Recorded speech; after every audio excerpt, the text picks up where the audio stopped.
Hurmatli obunachilar, assalomu alaykum barchaga. Bugungi to'xtaladigan narsamiz oxirgi paytda ko'payib ketgan negativlarga bag'ishlanadi. Gapirmayman deymanu, lekin baribir gapirishga majbur qilishadi. Biz reklama qilayotgan pastellarimiz O'zbekistonda ishlab chiqarilgan, tuding har xil gaplar aylanyapti. Biz alhamdulillah Allohdan qo'rqamiz va ishlab chiqarilgan mahsulotlarimizni qaysi davlatda ishlab chiqarilganini aytib sotamiz, hurmatli mijozlar. Mana O'zbekistonda ishlab chiqarilgan arzon pastellarimiz ham bor. Bahosi atiga 75 ming so'mdan. Bularda ham yolg'on ishlatmaganmiz. Style of Turkey, Turkiya dizaynida chiqyapti deb yozamiz. Bular O'zbekiston pastellarimiz. Va O'zbekistonda ishlab chiqarilgan super satin pastellarimiz ham bor. Xitoy etiketkalar qo'yilgan bilan bular ham etib sotiladi mijozlar.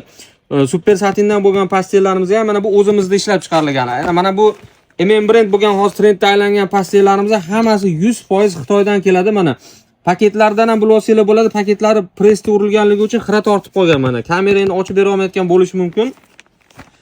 Ayniqsa mana oxirgi kunda trendga aylangan Miss Brand degan pastelimizni hurmatli mijozlar, bu pastelimizni patent asosida Xitoyga zakaz qilingan, patentlangan brend bu, Miss Brand brendi. Miss brendimiz 100% Xitoy mahsuloti bo'lib, Xitoyda даже upakovkalarigacha Xitoyda chiqqan.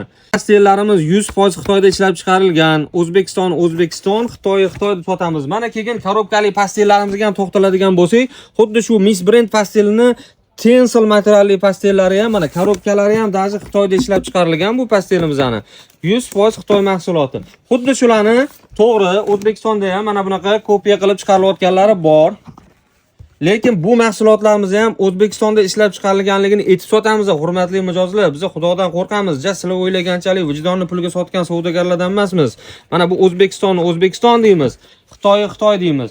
Qolaversa bu yoqda mana turetskiy pastellarimiz ham bor. Original pastellar sotamiz bizning do'kon faqat. Poddelka deb aytamiz. Podarka sovg'aligi uchun arzonchilarni ham chiqarganmiz to'g'ri. Lekin har bir reklamadagi mahsulot mana shrik kodlarini ham ko'rib olishingiz mumkin. 868 Turkiya mahsuloti. Korobkalariga chon Turkiyadan kelgan. Bizda zborka bo'layotgan pastellar emas. Mana Cotton Box firmasi deysizmi, Hobby firmasi deysizmi?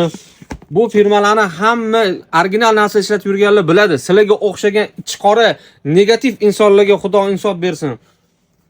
Aqling yetsa so'ravollaring do'konga kelib. Qo'qon bozor, Ipodrom 19-blok 7-do'kon.